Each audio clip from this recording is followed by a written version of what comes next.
पेपरनी परीक्षानी तैयारीओ करे छोकराओ आपणा घरमां बेरोजगारो छे के नथी કેટલા જ હાથ ઊંચા કરીને ખબર પડાવે છે કે નથી કેટલા જ હાથ ઊંચા કરીને ખબર પડાવે આહા આટલા બધા બેરોજગારો છે મિત્રો ચિંતા ન કરતા આપણે ડિસેમ્બરમાં સરકાર બનતાની સાથે ફેબ્રુઆરીથી ભરતી ચાલુ કરીશું સરકારી ભરતી આપણું સપનું છે 10 લાખ સરકારી નોકરીઓ આપવાનું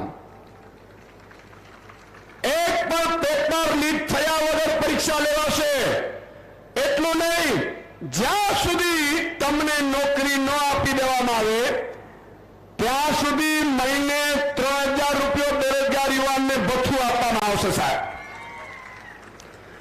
एना माटेनो गेरंटी कार्ड सही लई लेजो मित्रों मारे सारा भाजप कांग्रेसना नेताओने विनंती करवी छे के हवे शुं राख्युं छे भाजप कांग्रेसमां काई राख्युं छे खरू के नहीं भाजप कांग्रेसना सारा कार्यकर्ता नेताओं ने मारी विनंती है कि तमे भाजप ने मत आपशो तो तमने कई मळशे नहीं कांग्रेस ने मत अपाशो तो तमने कई मळशे नहीं पण आम आदमी पार्टी में मत अपावो तमारो वीजળી बिल आम आदमी पार्टी अरविंद केजरीवाल जी भरशे साहेब आ गेरंटी आपी छे तमने मित्रों आनाथी एक बात मारे कहेवी छे आप सौ मोटी संख्या में दूर दूर सुधी बैठा छे अरविंद केजरीवाल जी अहीं आवे छे भगवत मान जी आवे छे लोको उमटी पड़े छे भाजप वाळाथी जोवातो नथी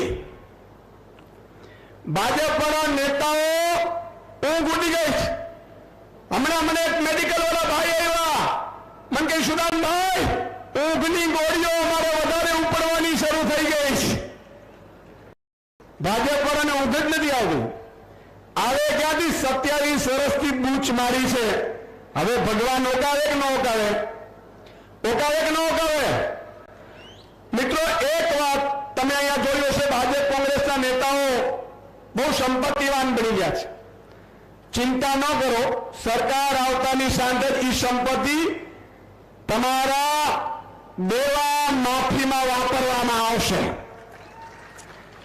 खेडूतोनो 2 लाख रुपया सुधीनो देवुं आम आदमी पार्टीनी सरकार आवशे एटले माफ करी देवामां आवशे अने तमने वगर व्याजे धिराणे लोन आपवामां आवशे अने ई पण पहेला ज दिवसे व्याज भरपाई करी देवामां आवशे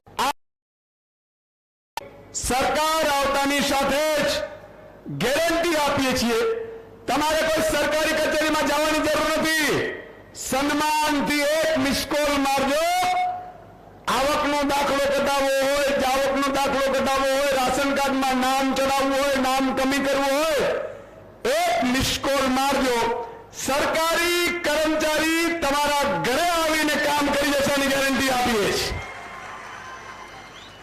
आवी सरकार जोईए के ना जोईए जोईए के ना जोईए मित्रों अत्यार सुधी तमे लाइसेंस कढाववा जाओ एटले खाना में बोलावी लेवामां आवे लाइसेंस काढवू छे तो के आ वारो नहीं आवे एटले आपणे पूछीए केम तो के हामो पानना गल्लावाळो छे ने एने मळी लो आवुं थाय छे के नथी होतुं थाय छे ने पानना गल्लावाळाने मळी लो आपणे मळवा जईए एटले पेलो एम के 5000 थाय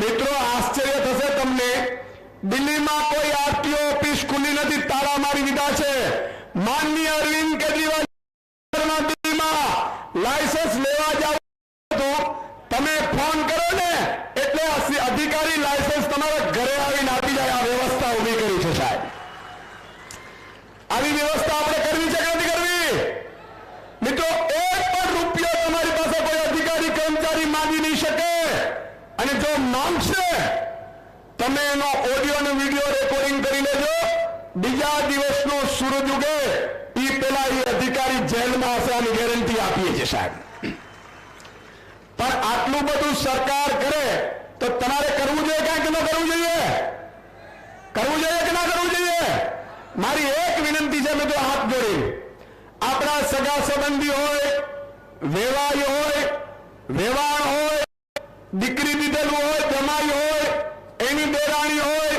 जेठाणी होय એમાંથી ઘણા ભાજપ કોંગ્રેસમાં હશે. મારે આપને વિનંતી કરવી છે કે આ બધું ત્યારે જ શક્ય બનશે કે એ બધાને આમ આદમીમાં, ઝાડુમાં, સાવરણામાં મત નખાવીશું તો આપણે આ બધું ફ્રી મળશે.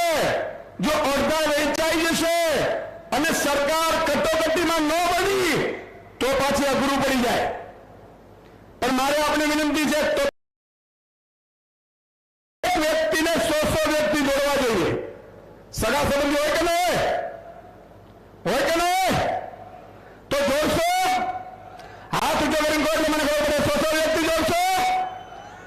પાછળ ઉભા છે બધા, જોડશો?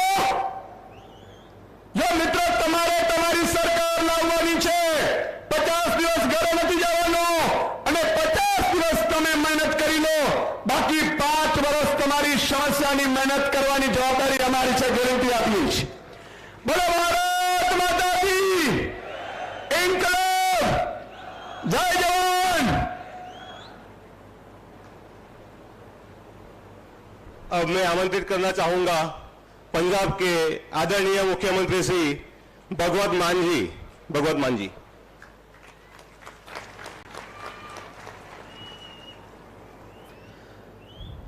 धर्मपुर की धरती पर आज पहली बार आया हूं और देखकर बहुत मन खुश हुआ कि धर्मपुर के लोग अपने परिवार की और अपने इलाके की तरक्की के लिए खुलकर बाहर निकले हैं. एक बार अपने आप के लिए जोरदार ताली. माननीय अरविंद केजरीवाल जी, ईशुदान भाई और गुजरात की हमारी टीम मंच पर आसीन है. हम कई जगह पे गए गुजरात में. हर बार हमें ये लगता है, हम खेड़ ब्रह्मा गए, हम दाऊद गए, आज धर्मपुर आए हैं. हमें हर लगता है हर सभा में कि इस सभा का रिकॉर्ड नहीं टूटेगा, लेकिन जब अगले दिन जाते हैं तो पिछली सभा का रिकॉर्ड टूट जाता है और आज तो सब रिकॉर्ड टूट गए हैं. आपसे भी ज्यादा लोग बाहर खड़े हैं. ये प्यार है, ये आप लोगों का आशीर्वाद है. यही प्यार और आशीर्वाद हमें थकावट नहीं होने देता. हम दिन रात घूम रहे हैं, लोगों को घर घर जाकर बता रहे हैं कि कौन आपके हिस्से की स्कूल की पढ़ाई खाता है, कौन आपके नौजवानों के, युवाओं के रोजगार खाता है, कौन आपके बुजुर्गों की दवाई, इलाज की दवाई खाता है. हम लोग ये घर घर जाकर डोर नॉकिंग करके बता रहे हैं. इसीलिए वो दरवाजे खुल रहे हैं, और जब दरवाजे खुल रहे हैं तो लोग ऐसे आपकी तरह आ रहे हैं कि हमें तो पहले इन्होंने बताया ही नहीं कि ऐसा भी होता है. 2.5 लाख करोड़ का बजट है गुजरात का. मेरे ख्याल में अधिकतर लोगों को, हमको यह नहीं पता होगा कि इसको लिखने के लिए जीरो कितनी लगती है. 2.5 लाख करोड़ और 3.5 लाख करोड़ का कर्जा ले रखा है. फिर वो पैसे कहां गए? ना कोई इन्होंने स्कूल बनाया, ना अस्पताल बनाया, ना सड़क बनाई, ना कोई कॉलेज बनाया, ना रोजगार दिया. तो पैसा कहां गया? फिर कोई बैंक लूट कर भाग जाता है, किसी का 10,000 करोड़ माफ हो जाता है. पैसा किसका है? हमारा पैसा है. भगत सिंह, शहीद आजम भगत सिंह, उनको यह कतई चिंता नहीं थी कि आजादी आएगी या नहीं आएगी. उनको यह पता था, विश्वास था कि आजादी तो आएगी, लेकिन एक बात की चिंता थी कि आजादी के बाद देश कौन से हाथों में जाएगा. और बहुत सही चिंता थी वो। देखो देश कौन से हाथों में चला गया। आज अंग्रेज जो है शर्माते हैं, वो कहते हैं 200 साल में हमारे बुजुर्गों ने इतना नहीं लूटा जितना आप अपने कोई 2 साल में लूट लेते हो। हर रोज इतने बड़े बड़े घोटालों की खबरें, आप लोग टैक्स देते हो। बहुत से लोग कहते हैं जी हम नहीं टैक्स देते, हमारा पैसा थोड़ी लूटा, बैंक का पैसा गया है। अरे भैया आपका पैसा है वो, कहते हम टैक्स नहीं देते। मैं बताता हूं आप टैक्स कहां से देते हो। सुबह उठते हो, चाय बनानी है चूल्हे पर, माचिस टैक्स शुरू। जैसे ही जाओगे बाजार में माचिस की तीली लेने, उस पर टैक्स है। अगर सिलेंडर है, जैसे लाइटर दबाया टैक्स शुरू, क्योंकि गैस के सिलेंडर पर टैक्स है। उसमें चाय में चाय पत्ती डाली टैक्स, उसमें चीनी डाली टैक्स, दूध डाला टैक्स, उसके बाद खाना खाते हुए दही खाया टैक्स। अब तो छाछ पे भी टैक्स लगा दिया है, आटा पे टैक्स, मोबाइल फोन किया टैक्स, मोटरसाइकिल लेके बाहर निकले डीजल पे पेट्रोल पे टैक्स, शाम को घर आए खाना खाया टैक्स, और शाम को रात को बिस्तर पर जाकर आराम से सोचते हो चलो शुक्र है अब कोई टैक्स नहीं। भाई साहब भरम है, ऊपर पंखा चल रहा है, टैक्स। हम तो सोते हुए भी टैक्स दे रहे हैं, हम सो रहे हैं टैक्स चल रहा है, तो पैसा कहां गया फिर? जो भी पार्टी की सरकार आती है, आते पहला बयान देते हैं खजाना खाली है, खजाना खाली है। मैंने कहा जो है ही खाली उसको खजाना क्यों कहते हो? पीपा कहो, अलमारी कहो, खजाना खाली है। ये अपने बेटे बेटियों को चेयरमैन बनाते समय खजाना खाली नहीं होता, ये अपने मित्रों का टैक्स माफ करते समय खजाना खाली नहीं होता। जब भी जनता की बारी आती है खजाना खाली हो जाता है। क्यों भाई? जनता ने तो तुझे बनाया था, वो वोट डालकर भूल गए क्या? ये भूल जाते हैं असल में। इनको ये लगता है जनता का क्या है, आखिरी 10-15 दिनों में लालच देंगे और इधर उधर की बातें करेंगे फिर जीत जाएंगे। ऐसे थोड़ी है। आपके पास पहले कोई रास्ता नहीं था, इसलिए आपने 27 साल इनको झेला। मैं आपके सब्र की दाद देता हूं। 27 साल, हर साल पेड़ भी अपने पत्ते बदल लेते हैं, लेकिन तुम 27 साल। इस बार पेड़ों को भी खुश करो, उनको पता चले हाँ कुछ बदलाव आया है, कोई नया सूरज, नई हवा आई है, कोई भ्रष्टाचार रहित हवा आई है, ईमानदारी का सूरज उदय हुआ है। वो भी खुश हो जाएंगे, पेड़ पौधे भी। दोस्तों 5 साल की बारियां थी इनकी। कांग्रेस तो इनका साथी है। कांग्रेस वालों को तो हर रोज आपने देखा होगा 2-3 स्टेटों में इनकी कांग्रेस की सरकार तोड़ दी। कांग्रेस कहीं एमएलए खरीद लेते हैं कांग्रेस के, कांग्रेस कुछ नहीं बोलती। मेरे ख्याल में कांग्रेस को दिल्ली वाले दफ्तर पर बोर्ड लगा लेना चाहिए कि यहां जनता द्वारा चुने हुए विधायक सस्ते रेटों पर बिकते हैं।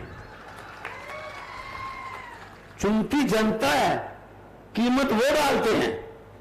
इसका मतलब आपकी वोट की कीमत कितनी है देखो। उसने कौन सा 20 करोड़ 25 करोड़ लेके आपको बांटना है? आपका एक एक वोट बेच गया, इसका मतलब वो, इससे बड़ा पाप नहीं हो सकता। ये लोकतंत्र की हत्या है। तो आओ इकट्ठे होके कुछ नई कहानी लिखें। पंजाब में भी ऐसे ही था हमारे। 5 साल बीजेपी अकाली दल, 5 साल कांग्रेस, 5 साल वो, 5 साल वो। लोगों के पास कोई ऑप्शन नहीं थी। पहले से दुखी होकर दूसरे के पास, दूसरे से उससे भी ज्यादा दुखी होकर फिर पहले के पास।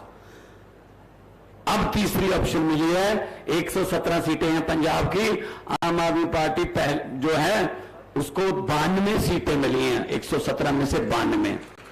और धर्मपुर वालों, मुझे बताते हुए ये खुशी हो रही है कि 92 में से 82 पहली बार जीते यंग लड़के लड़कियां विधायक, वो पहली बार बने हैं। मैं भी पहली बार वाला ही हूं।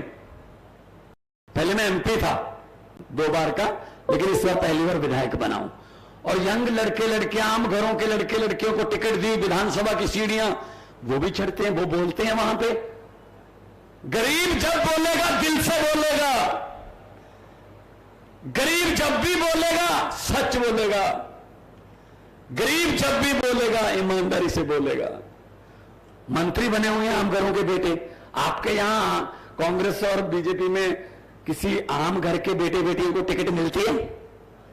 ना ना ना ना, इनके अपने बेटे बेटियां ही, अपने ही चल रहा सारा, रिश्तेदारियों में चलते हैं। क्यों भाई? हमें भी देश की सेवा करनी है। कहते सेवा कर रहे हैं। ऐसी कौन सी सेवा है जिसमें आप लोग सारा परिवार ही लाते हो? सेवा नहीं है, उस सेवा का मेवा खाते हो तुम लोग, उस सेवा का। गरीब और गरीब हो रहा है, अमीर और अमीर हो रहा है। ये गैप बढ़ता जा रहा है। आम आदमी पार्टी ऐसी पार्टी है, अरविंद केजरीवाल जी की अगुवाई में। ये किसी और पार्टी से निकली हुई पार्टी नहीं है आम आदमी पार्टी। ये किसी और पार्टी से निकाले गए, जब कोई आरोप लगाकर पार्टी छोड़ चुके किसी एमपी मंत्री जब विधायक ने नहीं बनाई। आम आदमी पार्टी एंटी करप्शन मूवमेंट से, रामलीला ग्राउंड से निकली है भाई साहब, दिल्ली से। वहां से निकली, अब फैलती फैलती आम आदमी पंजाब और अब गुजरात। देखो, सबसे ज्यादा तेजी से फैलने वाली पार्टी है आम आदमी पार्टी। सिर्फ 2013 में बनी थी, 9 साल हो गए। 9 साल में 2 राज्यों में सरकार है, 10 हमारे राज्यसभा के सांसद हैं, और दिसंबर में ये 2 का आंकड़ा हम ऐसे बनेंगे, 3 राज्यों में सरकार है, इसमें गुजरात आ जाएगा। वैसे तो पंजाब वाले चाहते नहीं कि कोई उनका रिकॉर्ड तोड़े, लेकिन इस मामले में पंजाब वाले मुझे कहते हैं कि तुम पंजाब की चिंता मत करो, गुजरात में लोगों को जाकर बताओ, भले ही हमारा रिकॉर्ड तोड़ दे, लेकिन रिकॉर्ड तोड़ दें बस। कल एक बीजेपी का कार्यकर्ता मुझे मिला, झंडा था दुकान पर लगा हुआ, हम रोड शो कर रहे थे। ये क्या है? वो कहता,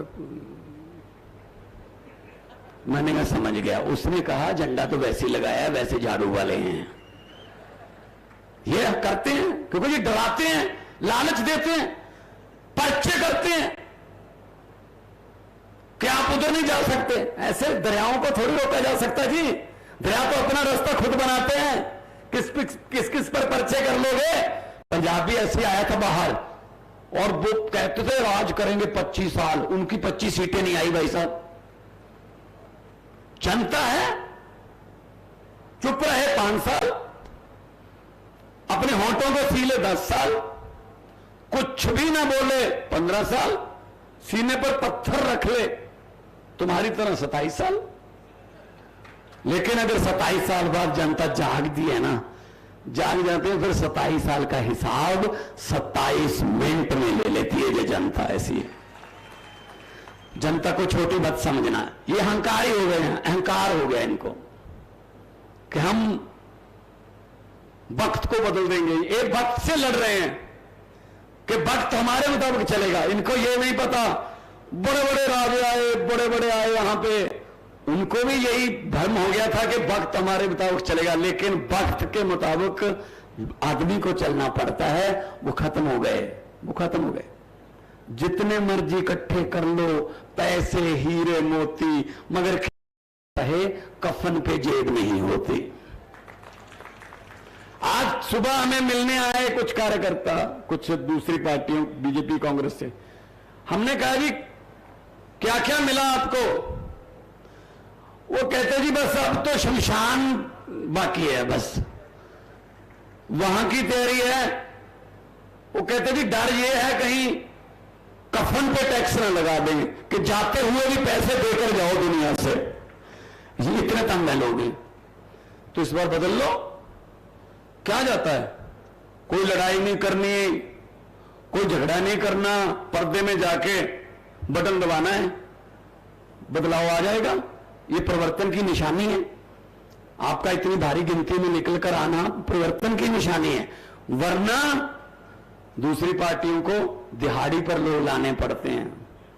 आ जाओ, फिर भी स्टेडियम खाली रह जाते हैं, और जाते हुए मीडिया वाले उनसे पूछते हैं क्या कहना चाहेंगे, कहते हैं हाँ अच्छा शो था लेकिन वोट झाड़ू को। तो ये तो शो मैन बन गए। तो आओ इकट्ठे होकर झाड़ू का बटन दबाएं। हमारा झाड़ू जो है ना, मुझे पत्रकारों ने पूछा आपने ये आंधी कैसे रोक दी दिल्ली में 2 बार और पंजाब में। मैंने कहा कि कौन सी आंधी? कहते बीजेपी की आंधी कैसे रोक दी। मैंने कहा इसमें कोई रॉकेट साइंस नहीं है। बोले ये कमल का फूल। मैंने कहा कमल का फूल कहां उगता है? कहते जी कीचड़ में। मैंने कहा हमारा चुनाव चिन्ह क्या है? बोले झाड़ू। मैंने कहा झाड़ू क्या करता है? कहते ये कीचड़ को साफ करता है। मैंने कहा जी हमने कीचड़ पर झाड़ू चला दी, कमल उगे ही नहीं। तो इसलिए मैं कह रहा हूं लोग बड़े हैं, आप बड़े हो, फैसला लो, तैयार होके वोटिंग वाले दिन, और सोच कर जाना कि आज अपने बच्चों की शिक्षा के लिए वोट करने जा रहा हूं, रोजगार के लिए वोट करने जा रहा हूं, इलाज के लिए वोट करने जा रहा हूं, सस्ती बिजली और इंफ्रास्ट्रक्चर के लिए वोट करने जा रहा हूं। और किसी इनकी बहकावे में मत आना। ये तो जुमले बनाते रहते हैं बहुत। मैंने तो पार्लियामेंट में पूछा था, पार्लियामेंट में मैंने पूछा था कि अच्छे दिन कब आने वाले हैं, कोई जवाब नहीं था। उनके वाले अच्छे दिन का तो मुझे पता नहीं आने वाले हैं या नहीं आने वाले, लेकिन मुझे इतना पता है कि दिसंबर में अरविंद केजरीवाल वाले सच्चे दिन जरूर आने वाले हैं। सच्चाई और ईमानदारी की सरकार आएगी। पंजाब में 6 महीने में हमने 20,000 के लगभग सरकारी नौकरियां दे दी हैं, 20,000 से लगभग। और ये कच्चे मुलाजिमों को पक्के करना, परसों साइन किए हैं 8736 कच्चे अध्यापकों को पक्के किया है कि आप आराम से बच्चों को पढ़ाओ। अगर टीचर का भविष्य सेफ नहीं है तो हमारे बच्चे का कैसे बनाएगा वो? बिजली हमने वहां फ्री कर दी है, मोहल्ला क्लिनिक खुल रहे हैं, 100 से ज्यादा हो गए हैं, स्कूलों को कायापलट करने वाले हैं।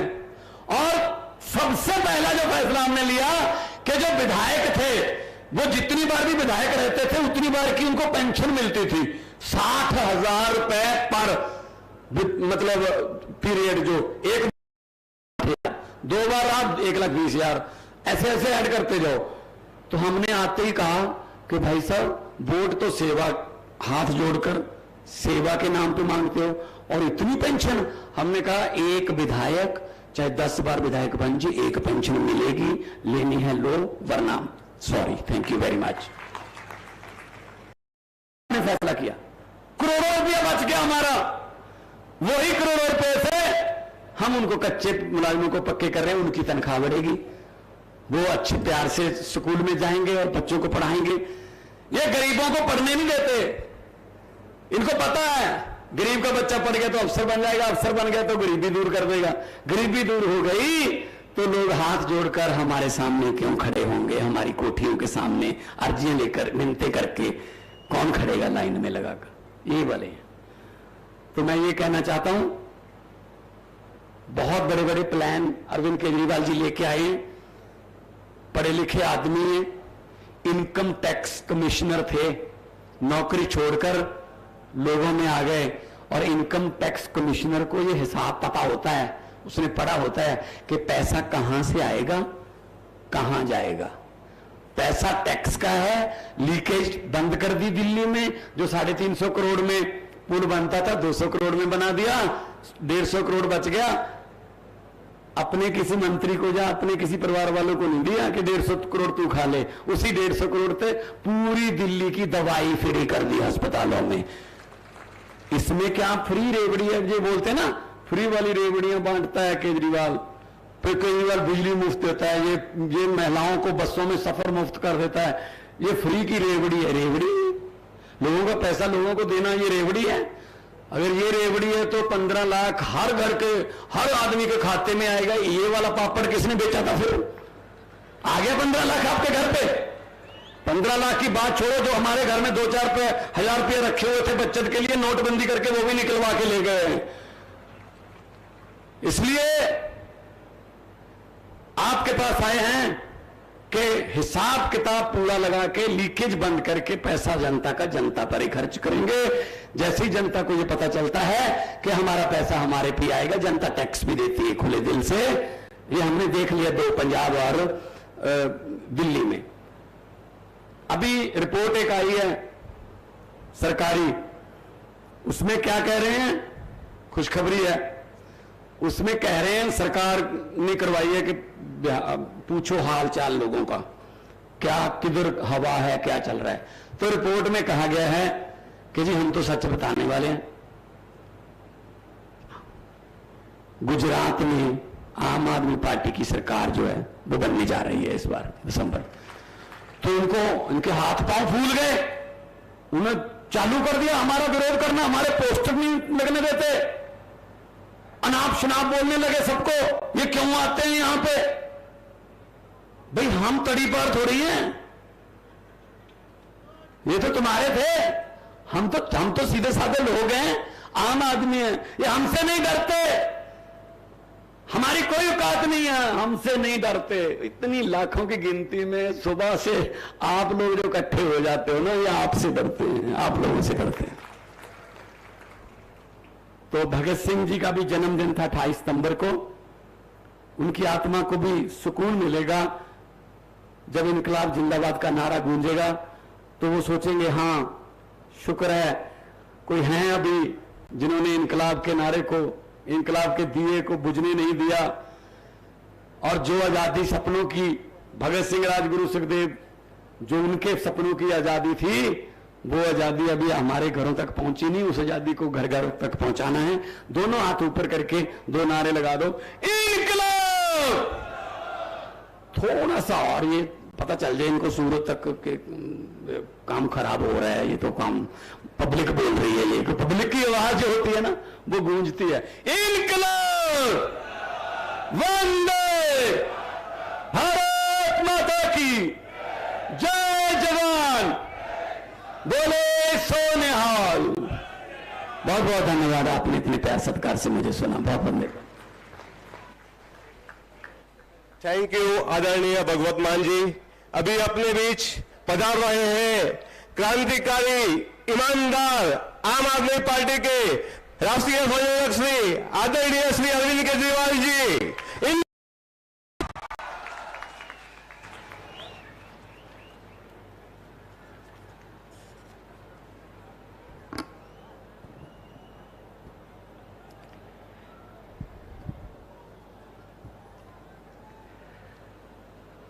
एक बार सब लोग जोर से, पूरे दिल से, दोनों मुट्ठी बंद करके, हाथ ऊपर करके जोर से बोलेंगे, भारत माता की, भारत माता की, इनकलाब, इनकलाब, वंदे, वंदे, जय जोहार, जय जोहार, बिरसा मुंडा अमर रहे, बिरसा मुंडा अमर रहे।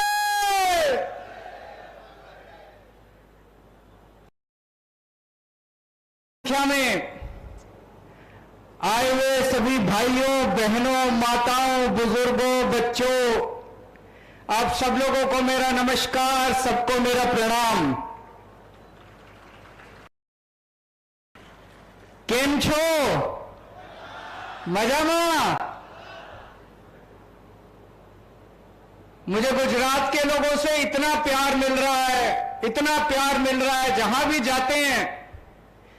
आज मेरे को भी पुलिस वाला एक बता रहा था, यहां पे 1.5 लाख लोगों का भी, 1.5 लाख लोग आए हुए हैं यहां पे सामने, 1.5 लाख लोग आए हुए हैं, और अपने से समय निकाल के सब लोग आए हैं, किसी को पैसे नहीं दिए, सब अपनी मर्जी से आए हैं। जैसे ये लोग पैसे देके इकट्ठे करते हैं, सब अपनी मर्जी से आए हैं, सब बदलाव के लिए आए हैं। मैं आप लोगों का बहुत बहुत आभारी हूं, दिल से आभारी हूं कि आप लोग इतना समय निकाल के आए हैं, इतने घंटे से यहां पे हमारा इंतजार कर रहे हैं, बैठे हुए हैं। आपको एक ही विश्वास दिलाना चाहता हूं, आपके प्यार का ऋण, एक एक ऋण चुकता कर देंगे। जैसे ही सरकार बनी, आपको जितनी गारंटी देके जा रहे हैं, जितने वादे देके जा रहे हैं, एक एक वादा पूरा करेंगे। आपके बच्चों का भविष्य बनाएंगे। गुजरात के 6.5 करोड़ लोगों के साथ मिलकर एक नया गुजरात बनाएंगे। दोस्तों,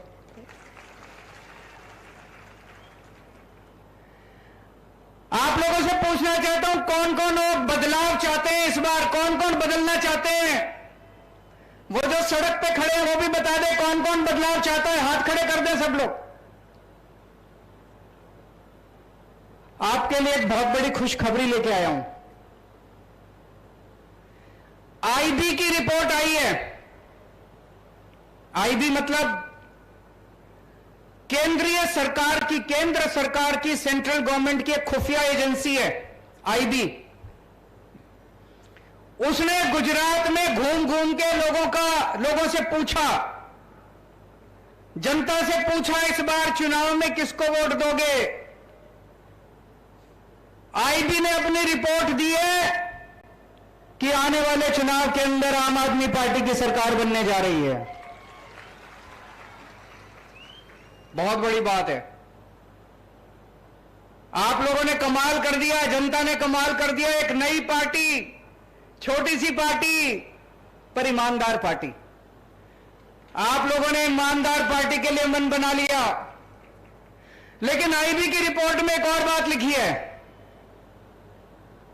सरकार तो बन रही है लेकिन अभी किनारे पे है। अभी 93-94 सीट आ रही है। 93-94 सीट आएगी तो दिक्कत है। इस बार इतना वोट डालो कि 150 पार कर जाए। 150 से ज्यादा सीट आनी चाहिए। एक बार जोर का धक्का मारना पड़ेगा। इतना तो पहुंच गए, सरकार बन रही है, इतना पहुंच गए, लेकिन अभी मार्जिन पे है, किनारे पे है। आप सबको मिलकर एक बार जोर का धक्का मारना पड़ेगा। एक बार जोर का धक्का मार दो, 150 पार हो जाएगी। उसके बाद अपनी 5 साल स्थिर सरकार चलेगी। दोस्तों, तो सरकार तो बन रही है। दिसंबर में 1 दिसंबर को सरकार बन जाएगी। सरकार बनने के बाद सबसे पहला काम क्या करना है? भ्रष्टाचार खत्म करना है। अपने को करना है कि नहीं करना है? भ्रष्टाचार खत्म करना है। इन लोगों ने लूट लिया गुजरात को। 27 साल इन्होंने लूटने में कोई कसर नहीं छोड़ी। इनके पास, किसी नेता के पास चले जाओ काम लेके, कहते हैं सरकार घाटे में चल रही है, सरकार घाटे में चल रही है, सरकार घाटे में। अरे कहां गया सारा पैसा? एक एमएलए है गुजरात का, इनका, चुनाव लड़ने के पहले उसकी 4 एकड़ जमीन थी। 5 साल में 1000 एकड़ जमीन हो गई। 1000 एकड़ जमीन। इन सारों ने इतने बंगले बनवा लिए, इतनी जमीन खरीद ली अपने बच्चों के नाम, अपनी बीवी के नाम, अपने मां बाप के नाम। बच्चों के बच्चे अभी हुए नहीं, उनके भी नाम जमीन खरीद ली इन्होंने, प्रॉपर्टी खरीद ली इन लोगों ने। इतना पैसा कमा लिया इन लोगों ने, सबने मिलकर लूट लिया गुजरात को। कहते हैं पैसा नहीं है। गुजरात में हर साल गुजरात सरकार 2.5 लाख करोड़ रुपए खर्च करती है। 2.5 लाख करोड़ रुपए, 2.5 लाख करोड़ रुपए, इतने सारे पैसे होते हैं, इतने सारे पैसे। अभी भगवंत मान जी ने बताया आपको। आप लोग सुबह से शाम तक कितना टैक्स देते हो? रोटी खाते हो तो टैक्स देते हो, मोबाइल इस्तेमाल करते हो तो टैक्स देते हो, दूध पीते हो टैक्स देते हो, छाछ पीते हो टैक्स देते हो, दही खाते हो टैक्स देते हो, माचिस इस्तेमाल करते हो टैक्स देते हो, चाय पत्ती पे टैक्स, हर चीज पे जनता टैक्स देती है। अरबों खरबों खरबों खरबों इतना रुपया इन्होंने इकट्ठा कर रखा है। हर साल 2.5 लाख करोड़ रुपया गुजरात सरकार खर्च करती है। कहां खर्च करती है जी? 27 साल में आपके गांव में सड़क बनी? एक भी सड़क बनी आपने देखी सड़क बनती? कोई स्कूल बनाया इन्होंने? कोई अस्पताल बनाया इन्होंने? कोई कॉलेज बनाया इन्होंने? कुछ काम करा इन्होंने? कुछ भी नहीं करा। फिर पैसा कहां गया? स्विस बैंकों में चला गया, प्रॉपर्टी खरीद ली, जमीन खरीद ली, सारा पैसा खा गए ये लोग। भ्रष्टाचार बंद करेंगे, हमारी सरकार बनेगी, भ्रष्टाचार मुक्त शासन देंगे गुजरात को। गुजरात का एक एक पैसा, गुजरात सरकार का एक एक पैसा जनता पे खर्च होगा। हमारा कोई मंत्री भ्रष्टाचार नहीं करेगा, हमारा मुख्यमंत्री भ्रष्टाचार नहीं करेगा, हमारे कोई एमएलए भ्रष्टाचार नहीं करेगा। और अगर कोई भ्रष्टाचार करेगा तो जेल जाएगा। हमारा अपना भी भ्रष्टाचार करेगा, उसको छोड़ेंगे नहीं। हमारा अपना भी। भगवंत मान साहब ने कमाल कर दिया। अभी पंजाब के अंदर नई नई सरकार बनी, मान साहब को एक दिन पता चला कि उनका हेल्थ मिनिस्टर कुछ गड़बड़ कर रहा है। अभी विपक्ष को नहीं पता था, अभी मीडिया को भी नहीं पता था। किसी ने आके मान साहब के कान में बोला कि आपका हेल्थ मिनिस्टर गड़बड़ कर रहा है। इन्होंने पता कराया, पता चला हां ये गड़बड़ कर रहा है। पता है इन्होंने क्या किया? अपने हेल्थ मिनिस्टर को पकड़ के जेल में डाल दिया। कभी सुना है? 75 साल आजादी के 75 साल में पहली बार ऐसे हुआ कि किसी मुख्यमंत्री ने अपने हेल्थ मिनिस्टर को पकड़ के जेल में डाल दिया। कट्टर ईमानदार पार्टी है, कट्टर ईमानदार लोग हैं हम, कट्टर ईमानदार सरकार है हमारी। एक पैसे का भ्रष्टाचार नहीं होने देंगे। जो भ्रष्टाचार करेगा जेल जाएगा। और इन नेताओं ने गुजरात के अंदर जितने काले धंधे कर रखे हैं, जितने इतने काले धंधे चल रहे हैं, सारे काले धंधे बंद करेंगे। 2015 के बाद से आज तक जितने पेपर फूटे, ये जो पेपर फूटते हैं ये अपने आप नहीं फूटते, कोई मंत्री कराता है, कोई बड़ा नेता कराता है। आज तक कोई जेल नहीं गया। 2015 के बाद से आज तक जितने पेपर फूटे सबकी जांच दोबारा कराएंगे और जिन जिन लोगों ने पेपर फोड़े उनको 10-10 साल तक जेल की सजा दी जाएगी।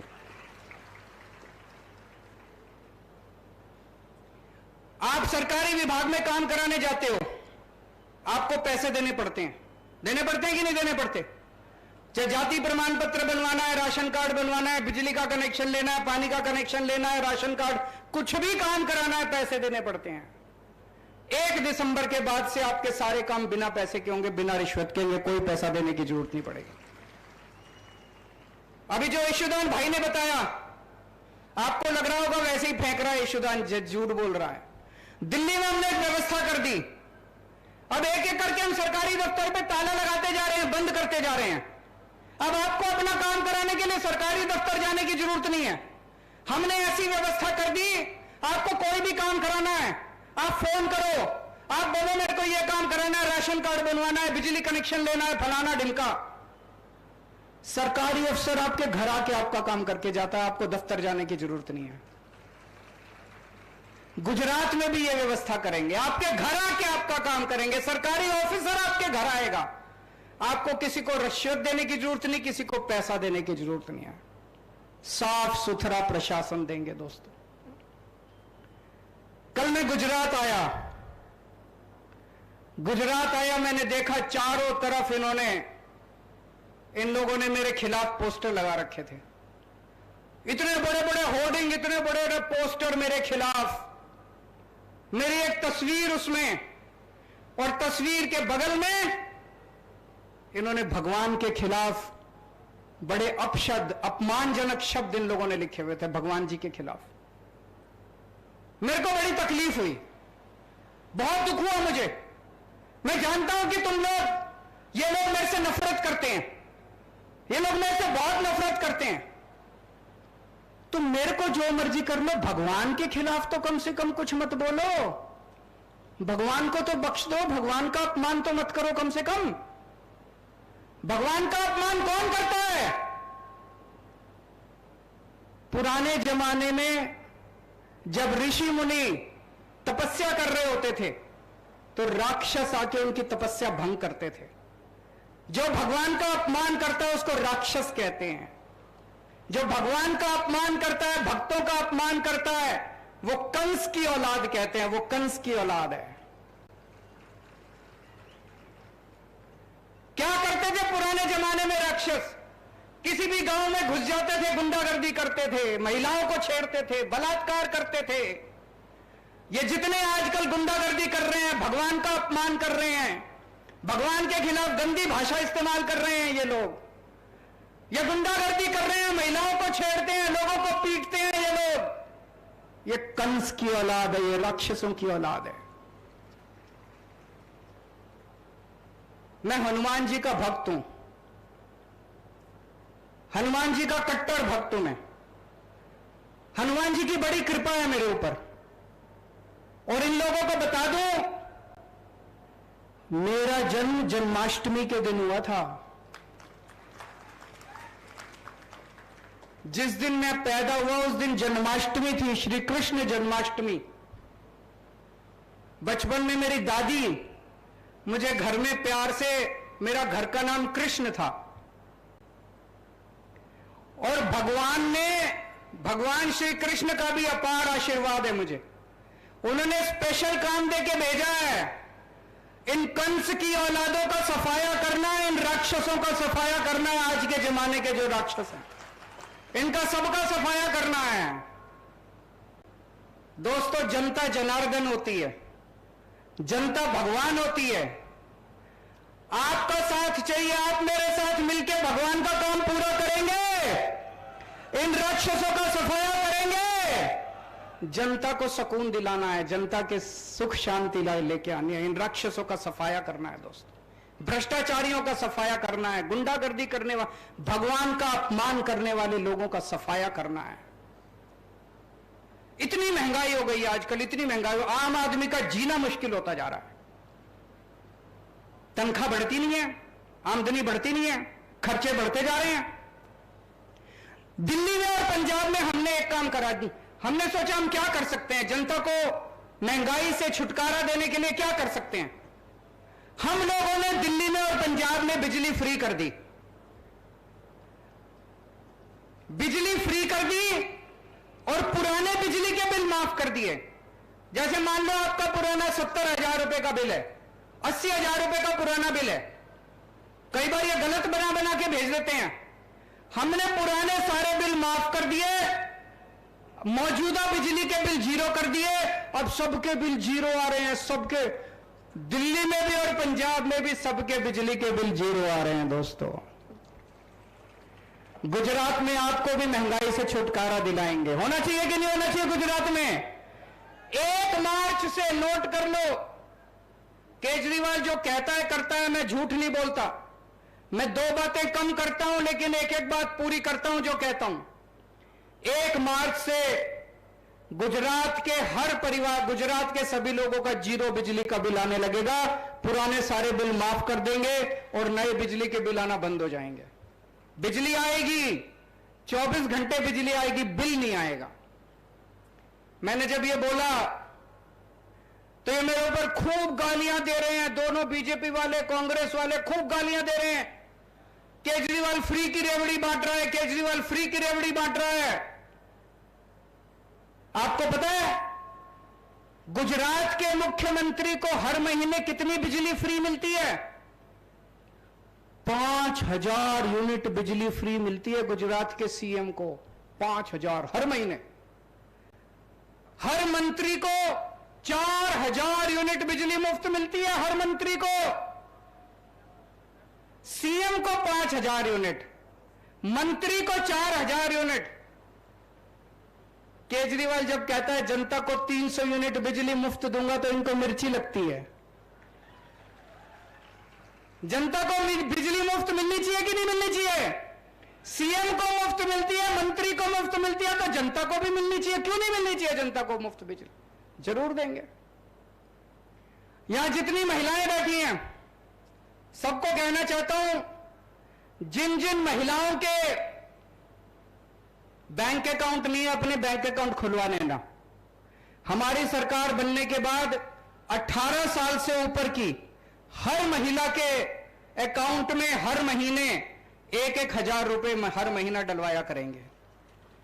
होना चाहिए कि नहीं होना चाहिए? मैं ऐसी कई बेटियों को जानता हूं जो पैसे की कमी के कारण उनकी पढ़ाई छूट जाती है। उनके अकाउंट में 1000 रुपए जाएंगे तो उनकी पढ़ाई नहीं छूटेगी, वो बेटी अपना बेचारा अपना पढ़ाई पूरी कर लेगी। 1000 रुपए हर महिला को मिलेंगे, उसके 100 काम आते हैं महिला के, उसके काम पूरे होंगे। मैं सभी महिलाओं को कहना चाहता हूं, हमें तुम्हारे चिंता करवानी जरूर नहीं। तुम्हारो भाई आवी गयो छे।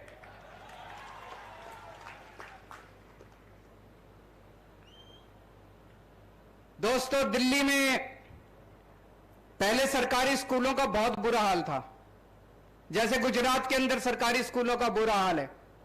आदमी सरकारी स्कूल में अपने बच्चे को तब भेजता है जब गरीबी में उसके पास पैसा नहीं होता, पढ़ाने के लिए पैसा नहीं होता, सरकारी स्कूल में भेज देता है। दिल्ली में भी पहले स्कूल टूटे पड़े थे, बिल्डिंग टूटी पड़ी थी, छत टूटी पड़ी थी, बैठने को जगह नहीं थी, टीचर पढ़ाते नहीं थे। 5 साल के अंदर हमने दिल्ली के सारे सरकारी स्कूलों को शानदार बना दिया, शानदार। सारी बिल्डिंग तोड़ तोड़ के नई बिल्डिंग बना दी, प्राइवेट से भी अच्छे सरकारी स्कूल बना दिए। अब दिल्ली की जनता प्राइवेट स्कूलों से नाम कटा कटा के सरकारी स्कूल में भर्ती करा रहे हैं। कभी सुना था? इस साल 4 लाख बच्चों ने अपने सरकारी स्कूल से नाम कटा के प्राइवेट स्कूल से नाम कटा के सरकारी स्कूल में भर्ती कराया। अब सरकारी स्कूलों में बच्चे, मजदूर का बच्चा इंजीनियर बन रहा है, रिक्शे वाले का बच्चा डॉक्टर बन रहा है, किसान का बच्चा वकील बन रहा है, गरीबों के बच्चे, बड़े बड़े हजारों बच्चे डॉक्टर बन रहे हैं, इंजीनियर बन रहे हैं। प्राइवेट स्कूलों के बच्चे इतने नहीं बन रहे जितने सरकारी स्कूलों के बच्चे अब शानदार बन रहे हैं। और सोचो, एक मजदूर का बच्चा अगर इंजीनियर बन जाता है, इंजीनियर बनने के बाद उसकी तनख्वाह कितनी होती है? 2 लाख 3 लाख रुपए महीना। उसके तो परिवार की गरीबी दूर हो गई कि नहीं हो गई? अगर हम अपने सारे बच्चों को अच्छी शिक्षा दे दें, सबकी गरीबी दूर हो सकती है, सब अमीर बन जाएंगे, सारे लोग अमीर बन जाएंगे। गुजरात में भी ऐसे ही करेंगे। गुजरात के सरकारी स्कूल, खूब सारे नए सरकारी स्कूल बनाएंगे। अभी जो स्कूल है उनको तोड़ तोड़ के नए बड़े शानदार सरकारी स्कूल बनाएंगे।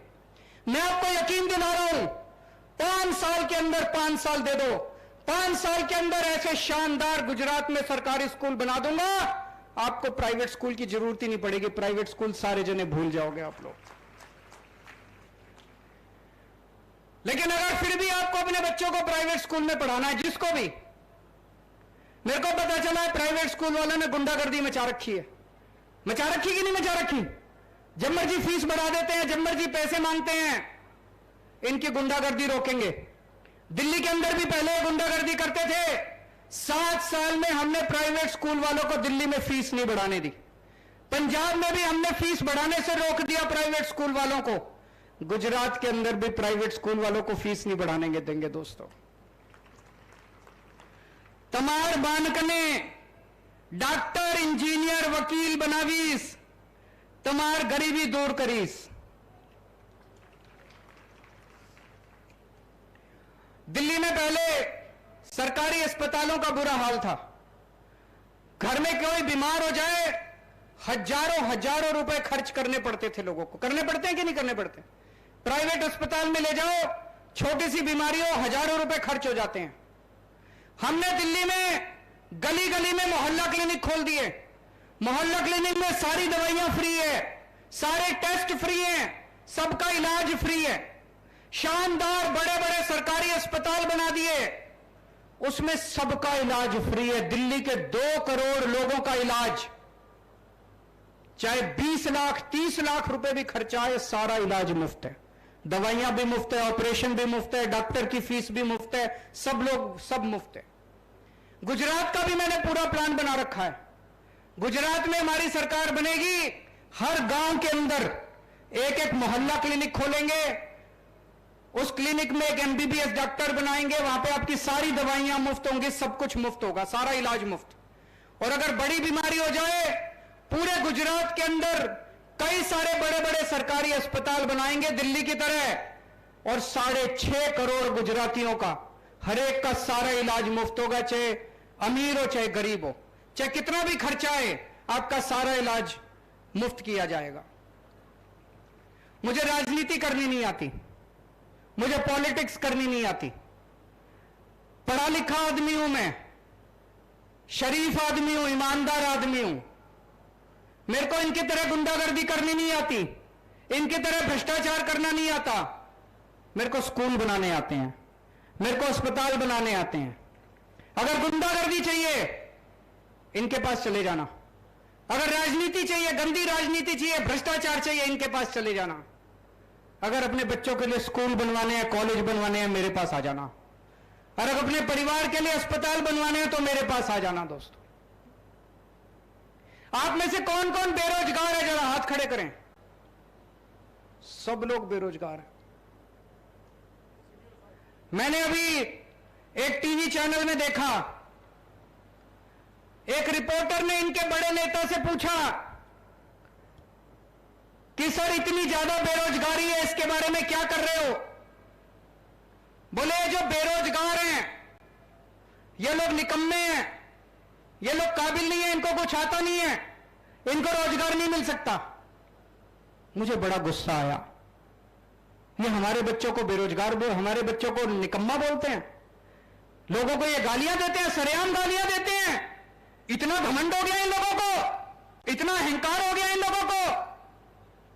मैं आपसे पूछना चाहता हूं, आप लोग निकम्मे हो कि इनके बच्चे निकम्मे हैं? इनके बच्चे निकम्मे हैं। तुम्हारे इनके बच्चे निकम्मे हैं। इनके बच्चों को फिर भी चेयरमैन बना देते हैं, एमएलए बना देते हैं, टिकट दे देते हैं। हमारे बच्चों को मौका नहीं मिलता। मौका देके देखो, तुम्हारे बच्चों को पीछे छोड़ देंगे हमारे बच्चे। आपको रोजगार मैं दूंगा, आपके लिए रोजगार की व्यवस्था मैं करूंगा। मैंने पूरी प्लानिंग कर रखी है। दिल्ली हमने 12 लाख बच्चों को रोजगार दिए हैं, 12 लाख बच्चों को। भगवंत मान ने पंजाब में अभी 20,000 से ज्यादा सरकारी नौकरियां निकाली, अभी 6 महीने भी नहीं हुए। हमें रोजगार देना आता है। गुजरात के लिए पूरी प्लानिंग करी है, कैसे हर युवा को रोजगार देना है। जब तक रोजगार नहीं मिलेगा, हर युवा को 3-3 हजार रुपए बेरोजगारी भत्ता दिया जाएगा। होना चाहिए कि नहीं होना चाहिए? और 10 लाख सरकारी नौकरियां, नई सरकारी नौकरियां निकाली जाएंगी। इतने सारे हम सरकारी अस्पताल बनाएंगे, इतने मोहल्ला क्लिनिक बनाएंगे, इतने नए स्कूल बनाएंगे, इतना काम करेंगे, खूब सरकारी नौकरियां निकलेंगी, खूब नई नौकरियां निकलेंगी। 10 लाख सरकारी नौकरियां निकाली जाएंगी। और ये जितने पेपर फूटते हैं, हमारी अभी तक दिल्ली और पंजाब में एक भी पेपर नहीं फूटा। अब से 1 दिसंबर के बाद गुजरात में कोई पेपर नहीं फूटेगा। अगर कोई पेपर फोड़ेगा तो 10 साल के लिए उसको जेल भेजेंगे। अभी तक जितनी वैकेंसी हैं, तलाटी के पेपर नहीं हुए, टेट के पेपर नहीं हुए, टेट के पेपर नहीं हुए, पुलिस में भर्तियां बाकी है। पूरे 1 साल का हमने शेड्यूल बनाया है। फरवरी में तलाटी के पेपर हो जाएंगे, मई के महीने में टेट के और टेट के पेपर हो जाएंगे। उसके बाद दिसंबर तक आते आते सारे पुलिस की भर्तियां करके सबको बिना पेपर फोड़े सबकी भर्ती कर देंगे। किसी को पैसे देने की जरूरत नहीं है, रिश्वत देने की जरूरत नहीं है। ये लोग कहते थे गुजरात की सड़कें बड़ी अच्छी हैं। हम लोग दिल्ली में बैठ के सोचते थे होंगी अच्छी। अभी मैं इतने दिनों से गुजरात घूम रहा हूं, सब जगह सड़कें टूटी पड़ी हैं, सब जगह। जनता की पहली डिमांड है कि हमारी सड़कें ठीक करा देना। दोस्तों, भ्रष्टाचार खत्म करेंगे, खूब पैसा बचेगा, खूब पैसा बचेगा। और आपकी सड़कें ठीक कराएंगे। जो सबसे जरूरी सड़कें हमें बता देना, जो जरूरी वाली सड़कें हैं 6 महीने में ठीक करा देंगे और बाकी बची हुई 3 से 4 साल के अंदर एक एक सारी सड़कें ठीक कराएंगे। यहां पे बहुत सारे किसान भाई आए हुए हैं। किसान की सबसे बड़ी समस्या होती है पैसा लगा के, खून पसीना बहा के अपनी फसल उगाता है, और जब फसल बेचने जाता है मंडी में, बाहर बेचने जाता है बाजार में, तो उसको कोई भी पूरा दाम देने के लिए तैयार नहीं होता। औने पौने दाम में वो अपनी फसल बेच के आ जाता है। किसान कर्जे में डूब जाता है और फिर आत्महत्या कर लेता है। किसानों को फसलों का पूरा दाम दिलाएंगे। अगर उसको पूरे दाम मंडी में नहीं मिलेंगे, मार्केट में नहीं मिलेगी, तो सरकार उसकी सारी फसल खरीदेगी, हम खरीदेंगे उसकी सारी फसल एमएसपी के दाम पे। शुरुआत करेंगे 5 फसलों से, गेहूं, चावल, चना, मूंगफली, कपास। इन 5 फसलों पे अगर किसान को मार्केट में एमएसपी का दाम नहीं मिलता तो सरकार के पास आ जाए, सरकार उसकी सारी फसल एमएसपी के दाम पे खरीद लेगी। पंजाब में अभी करके दिखाया है। पंजाब में हमने 5 फसलों के ऊपर एमएसपी दे दी, गेहूं, चावल, कपास, नरमा, मूंग दाल। पंजाब में दे दी। गुजरात में 5 फसलों से शुरू करेंगे और धीरे धीरे करते करते 1-1 साल में, 2-2 साल में और नई फसलें जोड़ते जाएंगे। पर किसानों को फसलों का पूरा दाम दिलाएंगे, और अगर किसानों को फसलों का पूरा दाम मिल गया, कोई किसान आत्महत्या नहीं करेगा। उसके बाद उसके पास पैसे की कमी नहीं बचेगी। आज किसानों को बिजली कभी रात को आती है, कभी 1 घंटा आती है, कभी 2 घंटा आती है। दोपहर के टाइम में हर किसान को 12 घंटे बिजली का प्रावधान करेंगे। आज सिंचाई की व्यवस्था का बुरा हाल है। नर्मदा का पानी आज भी अलग अलग इलाकों में नहीं पहुंचा। आपके लिए सिंचाई की व्यवस्था करेंगे और नर्मदा के पानी को कोने कोने तक पहुंचाएंगे दोस्तों। और अगर आपकी फसल बर्बाद होती है तो दिल्ली में हम लोगों ने एक योजना बना दी दिल्ली में। अगर आपकी फसल बर्बाद होती है 50,000 रुपए प्रति हेक्टेयर के हिसाब से हम किसान को मुआवजा देते हैं। ऑटोमेटिक मुआवजा मिल जाता है उसको 1 महीने के अंदर।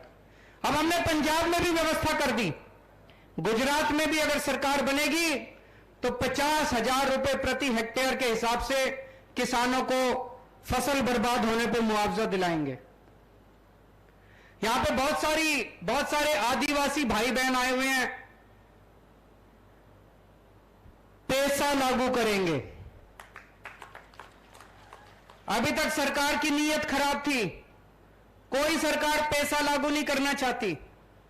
ग्राम सभाओं को पूरा अधिकार देंगे। आपका जल, जंगल, जमीन, इसके ऊपर ग्राम सभा का अधिकार होगा। जो गांव वाले कहेंगे उनकी मर्जी के बिना कोई आपकी जमीन नहीं ले सकता। 5th शेड्यूल संविधान का लागू करेंगे। आदिवासी लोगों को, उनके भाई बहनों को पूरा अधिकार, आदिवासी लोगों का जो अधिकार है सब अधिकार दिलाएंगे। अभी अयोध्या में राम मंदिर बन रहा है, अगले साल तक पूरा हो जाएगा। कौन कौन लोग रामचंद्र जी के दर्शन करना चाहते हैं? हाथ खड़े करके बताएं। सब लोग वहां पे जाना चाहते हैं, लेकिन जाने के लिए पैसे चाहिए। पैसे की कमी हो जाती है। पूरा परिवार लेके जाओ तो और खर्चा आता है, आना जाना, रहना, खाना पीना।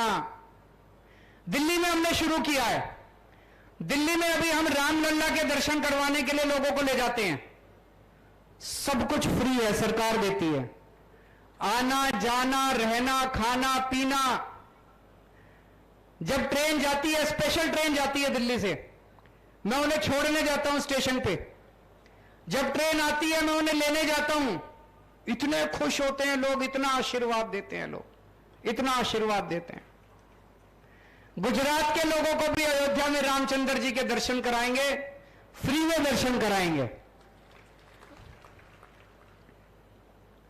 ये लोग मेरे ऊपर मेरे को खूब गालियां देते हैं, केजरीवाल सब कुछ फ्री फ्री फ्री क्यों दे रहा है। मैं आपसे पूछना चाहता हूं, हमारे देश के बच्चों को अच्छी शिक्षा फ्री में मिलनी चाहिए कि नहीं मिलनी चाहिए? हाथ खड़े करके बता दो। हमारे देश में पैदा होने वाले हर आदमी को, हर औरत को अच्छा इलाज फ्री में मिलना चाहिए कि नहीं मिलना चाहिए? हमारे देश में लोगों को फ्री में बिजली मिलनी चाहिए कि नहीं मिलनी चाहिए? मिलनी चाहिए। ये इतना फ्री के खिलाफ क्यों बोलते हैं? क्यों कहते हैं केजरीवाल फ्री दे रहा है, फ्री दे रहा है, नहीं देना चाहिए? इनको डर लगता है सब कुछ फ्री दे दिया तो इनको लूटने के लिए कुछ नहीं बचेगा। मैं कहता हूं स्कूल बनवाऊंगा, कहते नहीं नहीं स्कूल नहीं बनेंगे। मैं कहता हूं अस्पताल बनवाऊंगा, दवाइयां फ्री दूंगा, ये कहते नहीं नहीं अस्पताल नहीं बनाने देंगे। मैं कहता हूं मैं बिजली फ्री दूंगा, नहीं नहीं बिजली फ्री नहीं देंगे। क्यों? इनको लगता है स्कूल बन गए, अस्पताल बन गए, मोहल्ला क्लिनिक बन गए, सड़कें बन गई तो इनके लूटने के लिए पैसा नहीं बचेगा। दोनों इकट्ठी हो गई पार्टियां, दोनों खूब गालियां दे रही है मेरे को। आजकल मैंने सुना है पिछले कुछ दिनों से, जब से ये आईबी की रिपोर्ट आई है, दोनों की रात को 12 बजे सीक्रेट मीटिंग होती है, दोनों पार्टियों की, दोनों की सीक्रेट मीटिंग होती है। दोनों तय करते हैं कल केजरीवाल को यह गाली देनी है। सुबह सुबह 10 बजे एक पार्टी कहती है केजरीवाल कुत्ता है, 11 बजे दूसरी पार्टी कहती है केजरीवाल कमीना है, 12 बजे तीसरी पार्टी कहती है केजरीवाल आतंकवादी है, 1 बजे दूसरी पार्टी कहती है केजरीवाल खालिस्तानी है। खूब गालियां दे रहे हैं ये लोग, खूब गालियां दे रहे हैं। दोस्तों इनके चक्कर में मत पड़ना, ऊपर वाले की कुछ कृपा हो रही है।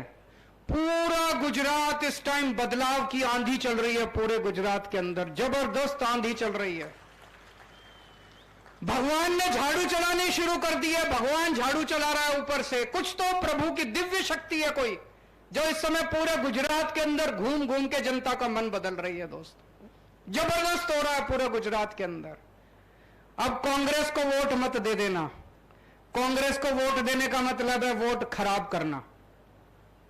सर्वे में कांग्रेस की 10 से भी कम सीट आ रही हैं और ये 10 भी चले जाएंगे बीजेपी में चुनाव के बाद, वो भी नहीं बचने वाले। कांग्रेस को वोट देना बिल्कुल बेकार है। कांग्रेस को वोट देके अपना वोट खराब मत करना और इनका 27 साल का अहंकार तोड़ना इस बार। इनको इतना घमंड हो गया, इनको इतना घमंड हो गया है। बहुत सारे बीजेपी के नेता मिलते हैं, बहुत सारे बीजेपी के कार्यकर्ता मिलते हैं, अंदर खाने बोलते हैं सर कुछ करो इस बार, हराओ इनको। बीजेपी वाले हराना चाहते हैं बीजेपी वालों को, कहते हैं सर कुछ करो इस बार, हराओ इनको।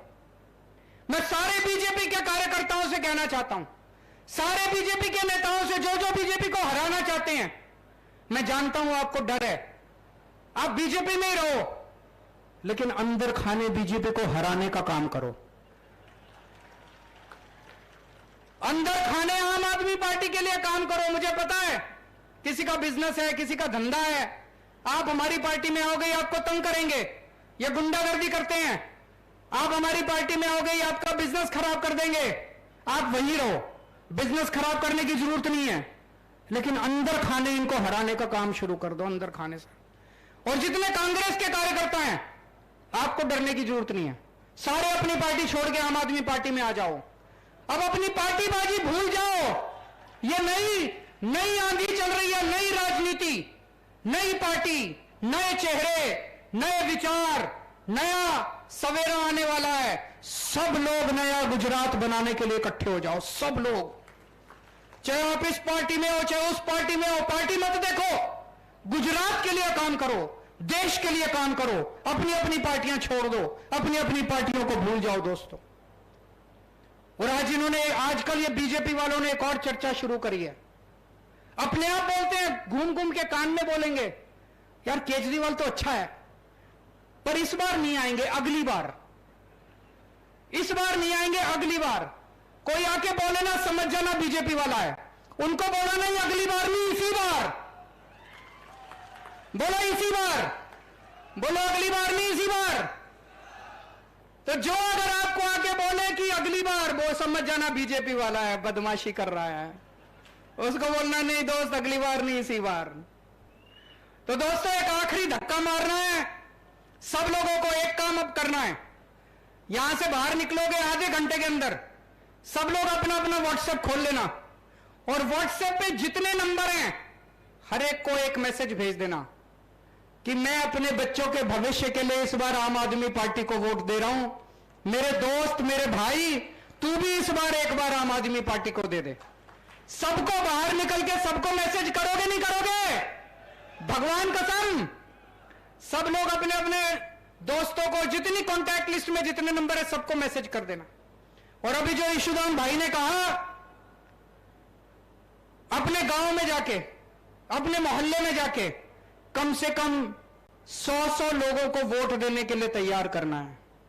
मेरे पास पैसे नहीं है चुनाव लड़ने के लिए, मैं बहुत मेहनत कर रहा हूं, भगवंत मान के पास भी नहीं है, हमारे ईशुदान के पास भी नहीं है, पार्टी के पास भी नहीं है, ईमानदार लोग हैं, हमने पैसे नहीं कमाए, हमारे अकाउंट खाली पड़े हैं, लेकिन हमें आपका साथ मिल रहा है, आपका आशीर्वाद मिल रहा है, विश्वास मिल रहा है, प्यार मिल रहा है, आपका साथ चाहिए। आप लोगों को यह चुनाव लड़ना पड़ेगा, अपने अपने गांव में घर घर जाके कम से कम एक आदमी 100 वोट तैयार करेगा। करोगे? आजकल गुजरात के लोगों ने एक नया नारा निकाला है, एक कटोरी 2 समोसा। जोर से बोलो, एक कटोरी 2 समोसा, भाजपा तेरा क्या भरोसा। एक कटोरी 2 समोसा, भारत माता की।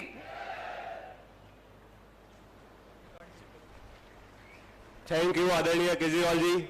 हम वलसाड़ की जनता की ओर से आपसे वादा करते हैं कि 2022 में आम आदमी पार्टी की जीत होगी और वलसाड़ की 7 सीट केजरीवाल को जिताएंगे हम, और हम 2024 में आपको पीएम के तौर पे देखना चाहते हैं। पीएम के तौर पे देखेंगे कि नहीं? Thank you, thank you. अभी हम राष्ट्रगान गा के सभा की समाप्त करेंगे। वंदे।